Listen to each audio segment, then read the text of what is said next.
నమస్తే అండి. నా పేరు doctor Bhavya Bayana, consultant surgical oncologist, Sri Pooja multi speciality hospital, Habsiguda. So ఈరోజు మనం సర్వైకల్ క్యాన్సర్ అంటే గర్భాశయ ముఖద్వార క్యాన్సర్ గురించి నేను ఆల్రెడీ వీడియోలు చేశాను. హెచ్పివి వైరస్ అంటే ఏంటి, ఎలా వస్తుంది, ఎలా జాగ్రత్త పడాలి అలా. సో కొంచెం అవేర్నెస్ చెప్పాలంటే ముందు మీద సర్వైకల్ క్యాన్సర్ మీద అవేర్నెస్ జనాల్లో పెరిగింది. సో టెస్ట్ కూడా చేయించుకుంటున్నారు. ఈ హెచ్పివి టెస్టింగ్ కానీ ప్యాప్స్మియర్ టెస్టింగ్ కానీ చాలా కామన్గా అవుతుంది. రొటీన్గా మీరు ఏ డయాగ్నోస్టిక్ సెంటర్కి వెళ్ళినా ప్యాకేజ్లోనే ఉంటుంది. కొంతమంది మేము మామూలుగా 3 సంవత్సరాలకు ఒకసారి అని చెప్తాం కదా, కొంతమంది సంవత్సరానికి ఒకసారి కూడా చేయించుకుంటున్నారు.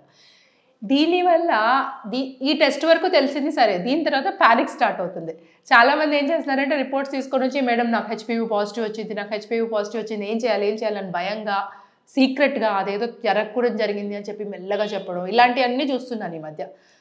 సో ఈ స్టెప్ తర్వాత ఏంటి అనేది మీకు కొంచెం అవగాహన ఉండాలి, వేగ్గా అన్న ఏం జరుగుతుంది అనేది.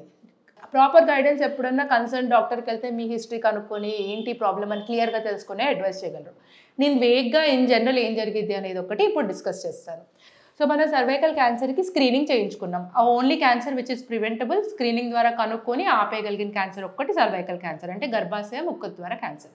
స్క్రీనింగ్ చేయించుకున్నాం. సో ఈ స్క్రీనింగ్లో అంటే మామూలుగా హెచ్పివి డిఎన్ఏ టెస్టింగ్ అయితే 30 సంవత్సరాల తర్వాత 5 సంవత్సరాలకు ఒకసారి కానీ, లేదంటే ప్యాప్స్మియర్ 3 సంవత్సరాలకు ఒకసారి కానీ చేయించుకోమని చెప్తాం అనమాట. ఆర్ 2 కలిపితే 5 సంవత్సరాలకు ఒకసారి. సో ఇప్పుడు ఈ టెస్ట్ అయిన తర్వాత మీకు రిజల్ట్ ఒకటి చేతిలో పెట్టారు, ఆ పేపర్లో హెచ్పివి పాజిటివ్ అని వచ్చింది. అంటే ఏంటి పాజిటివ్ అంటే మీకు హై రిస్క్ వైరస్ అంటే క్యాన్సర్ కాజ్ చేసే వైరస్ మీలో డిటెక్ట్ అయింది అని చెప్తుందన్నమాట. అంతేగాని మీకు కంపల్సరీ క్యాన్సర్ వస్తుంది అని కాదు.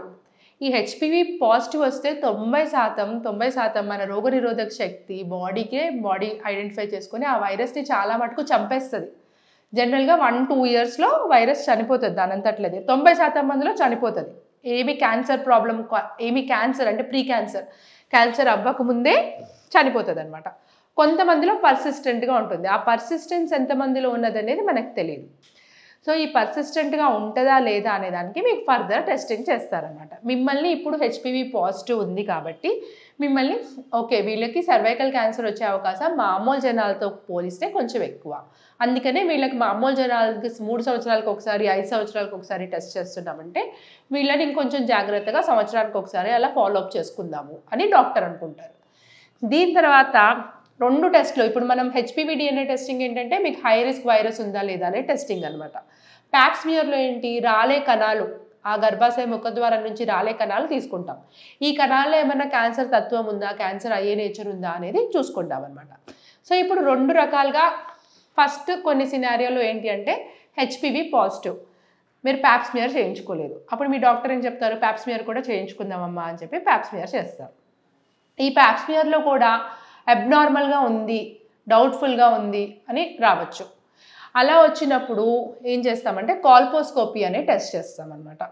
సో ఇప్పుడు మనకి పాజిటివ్ టెస్ట్ వచ్చింది, ప్యాప్స్మియర్ కూడా డౌట్ఫుల్గా ఉంది, so colposcopy test. Or HPV positive వచ్చినప్పుడు కూడా కొంతమంది డైరెక్ట్గా కాల్పోస్కోపీ టెస్ట్ చేసేస్తాం. ఈ కాల్పోస్కోపీ టెస్ట్ ఏంటి అంటే మీ గర్భాశయ ముఖద్వారాన్ని ఒక స్పెషల్ లెన్స్, వేరే ఇలాంటిది బైనాకులర్స్ అనుకోండి, దాంట్లో మ్యాగ్నిఫైడ్గా కనిపిస్తుంది, అంటే కనిపించాల్సిన దానికంటే పెద్దగా, ఇంకా దాన్ని చిన్న ఓపీ ప్రొసీజర్ ఇది. మీ ఈ లెన్స్ని మీ లోపలికి పెట్టరు, మీరు మళ్ళీ పడుకోబెట్టి బయటకి కెమెరాలో ఎలా షూట్ చేస్తే అలా దూరంగా పెడతారు, ఒక స్పెక్యులం పెట్టి ఆ సర్విక్స్ని దీంట్లోంచి చూస్తారనమాట. దీంట్లో కొన్ని ఇండికేషన్స్ ఉంటాయి, ఏంటి రంగు మారిందా, కొన్ని మందులు వెనిగర్ లాంటి మందులు అవి రాస్తాం పైన. సో కలర్ ఏమన్నా మారిందా, ఏమైనా డౌట్ఫుల్ ఏరియాస్ ఉన్నాయా, ఇలాంటివన్నీ చూసుకుంటాం. చూసుకొని ఏమన్నా సస్పీషియస్ ఏరియా అనిపిస్తే దాని నుంచి చిన్న ముక్క పరీక్ష చేస్తాము. సస్పీషియస్ ఏరియా అనిపించకపోతే అంతే, ట్రీట్మెంట్ ఇచ్చి వదిలేస్తారు. సస్పీషియస్ ఏరియా అనిపించింది అనుకోండి, ఈ ముక్క తీసిన స్పెసిమెన్లో ఫైనల్గా ఈ ముక్కలో మీకు క్యాన్సర్ కానీ క్యాన్సర్ తత్వం కానీ ఉంది అంటే అప్పుడు ట్రీట్మెంట్కి వెళ్తారు. సో మనకి ప్యాప్స్మియర్ కానీ హెచ్పివి టెస్ట్ కానీ రిపోర్ట్ బట్టి నెక్స్ట్ కాల్పోస్కోపీ అనే ఆప్షన్ ఉంటుంది. లేదు కొన్నిసార్లు సింగిల్ టెస్టే చేయించుకున్నారంటే ఇంకో టెస్ట్ కూడా చేయించుకొని మీ వయసు రీత్యా ఇంకేమన్నా కోమాబిడిటీస్ ఉన్నాయా ఇవన్నీ చూసుకొని మీ సిమ్టమ్స్, అంటే బాగా వైట్ డిశ్చార్జ్ అవుతుంది కొంతమందికి, హెచ్పివి పాజిటివ్ ఉంటారు, వైట్ డిశ్చార్జ్ చాలా అవుతూ ఉంటుంది. సో సిమ్టమ్స్ బట్టి కూడా ట్రీట్మెంట్ ఉంటుంది. అదేంటి అనేది నెక్స్ట్ ఏం చేస్తుందని పర్సనలైజ్ ట్రీట్మెంట్ ఉంటుంది. నేను ఇప్పుడు మెయిన్గా చెప్పగలిగింది ఏంటి అంటే హెచ్పివి పాజిటివ్ వచ్చినంత మాత్రాన మీకు ఏదో ప్రాబ్లం ఉందని కాదు. సో దాని గురించి మీరు అంత వరి అవ్వాల్సింది ఉండదు. మీ డాక్టర్ని కన్సల్ట్ చేస్తే నెక్స్ట్ ఏం స్టెప్స్ తీసుకోవాలి, దానికి ఏమేమి ప్రికాషన్స్ ఉంటాయి అనేది మీకు చెప్తారు. పాజిటివ్ వచ్చిన వాళ్ళకి 90% ఆ ఇన్ఫెక్షన్ దాని అంతట్లో అది పోతుంది. అందుకనే 1-2 ఇయర్స్లో పోతుంది. అందుకనే మేము మళ్ళీ 1 ఇయర్కి ఒకసారి 1 ఇయర్కి ఒకసారి టెస్ట్ చేస్తూ ఉంటాము. కొన్నిసార్లు 2 ఇయర్స్ తర్వాత హెచ్పివి పాజిటివ్ ఉన్న వాళ్ళు నెగిటివ్ కింద కూడా మారిపోతారు. ఇవి హెచ్పివి డిఎన్ఏ టెస్టింగ్ గురించి క్వశ్చన్స్.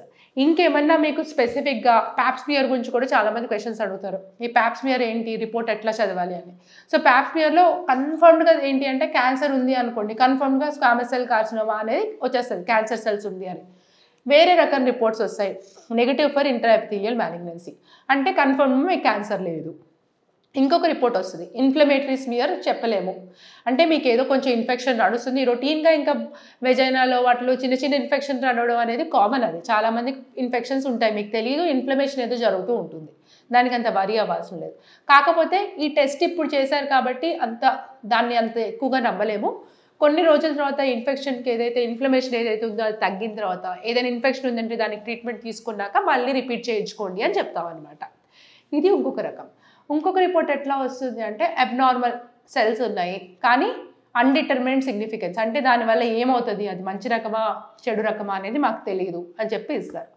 అలాంటి రిపోర్ట్ ఉన్నప్పుడు ఏంటి, మళ్ళీ హెచ్పివి డిఎన్ఏ టెస్టింగ్ ఒకటి చేయించుకుంటాము.